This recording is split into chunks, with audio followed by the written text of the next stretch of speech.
ថ្ងៃនេះមានមុខម្ហូបប្លែកទៀតដែរបងប្អូនមិនប្លែកបងប្អូនសម្រាប់ខ្ញុំគឺអត់ប្លែកទេដោយសារខ្ញុំធ្លាប់ស្លញ៉ាំអញ្ចឹងណាខ្ញុំមកស្លមកជូរខ្ទិះត្រចៀកជ្រូកជាមួយនឹងបន្លែត្រពាំងហើយត្រពាំងនេះដុសក្រោយទេណាបងអូនវាថាអូខ្ចីលហក់ខ្ញុំកាត់តែពីរមកទេដោយសារតែដាក់ឲ្យសមសាច់សមបន្លែអញ្ចឹងកុំឲ្យដាក់ច្រើនពេកអញ្ចឹងណាឥឡូវខ្ញុំបកហើយខ្ញុំចាប់ផ្ដើមហាន់ជាចំណិតទូចល្មមដើម្បីយកទៅត្រាំទឹកសិនអញ្ចឹងណាត្រពាំងនេះត្រពាំងផ្អែមរងាស់ល្មមហ្នឹងគឺបានហូបឲ្យវាអត់មានជាតិល្វីងហាងអីទេចាប់ផ្ដើមលាងហើយនេះចាប់ផ្ដើមមកកច្រាំប្រហុកខ្ញុំដាក់រៀងល្មមដែរដោយសារតាសាច់ជ្រូកនេះច្រើនដែរអញ្ចឹងណា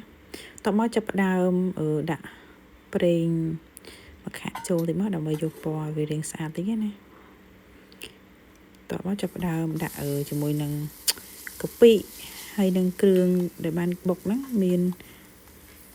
ក្រូចសើចម្ដេងហ្នឹងបុកចូលគ្នាហ្នឹងហើយនឹងប្រហុកលីងឲ្យវាឡើងក្លិនឈ្ងុយណាកន្លែងបើកភ្លើងរៀងខ្លាំងបន្តិចចឹងវាក្តៅពេកបងចឹងយើងដាក់ភ្លើងល្មមតោះមកចាប់ផ្ដើមដាក់ម្ទេសផ្លោកដែលយើងក្លុកហ្នឹងចូលមកហើយដាក់ទឹកបន្តិចមកខ្លោចលឿនងាយបបាក់ទេសម្លនេះហ៎ស្រួលធ្វើណាស់បងប្អូនអើយសម្លមកជូរខ្ទិះត្រចៀកជ្រូកទំពាំងតោះមកខ្ញុំចាប់ផ្ដើមដាក់ត្រចៀកជ្រូកចូលមកហើយខ្ញុំលួចដាក់ជាមួយនឹងជើងមាន់ចំនួន4ដែរទុកគៀមណាតោះមកចាប់ផ្ដើមដាក់ត្រពាំងចូលជាមួយគ្នាហ្មងតើដោយសារត្រពាំងវារៀងរឹងដែរអញ្ចឹងណាដាក់ក្រូចសើច2-3ស្លឹកឲ្យវាមានរសជាតិកាន់តែឈ្ងុយអញ្ចឹងណាមើលទៅកូរចុះកូរឡើងក្លិនឈ្ងុយបដាហើយខ្ញុំចាប់ផ្ដើមដាក់ខ្ទិះបញ្ញាប់ពេកបងប្អូនហើយមានខ្ទិះកំប៉ុងដាក់ខ្ទិះកំប៉ុងហ្មងទៅដោយសារខ្ទិះនេះគឺវាឈ្ងុយដែរដាក់ពាក់កណ្ដាលទុកពាក់កណ្ដាលសម្រាប់ដាក់ពេលឆ្អិនណាតោះមកចាប់ផ្ដើមដាក់ទឹកចូលមើលតែល្មមឲ្យកូរវាមិនតិចទៀតមកចាប់ផ្ដើមក្របឲ្យឡងបើកមើល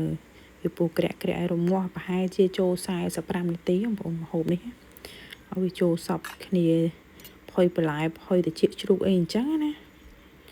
ក្នុងកាមេរ៉ានេះមិនសូវពណ៌តំណងតែខាងក្រៅពណ៌ឡើងអូឡើងតំណងវីដេអូនេះមានតែប៉ុណ្្នឹងទេបងប្អូនឆ្អិនហើយបាយបាយ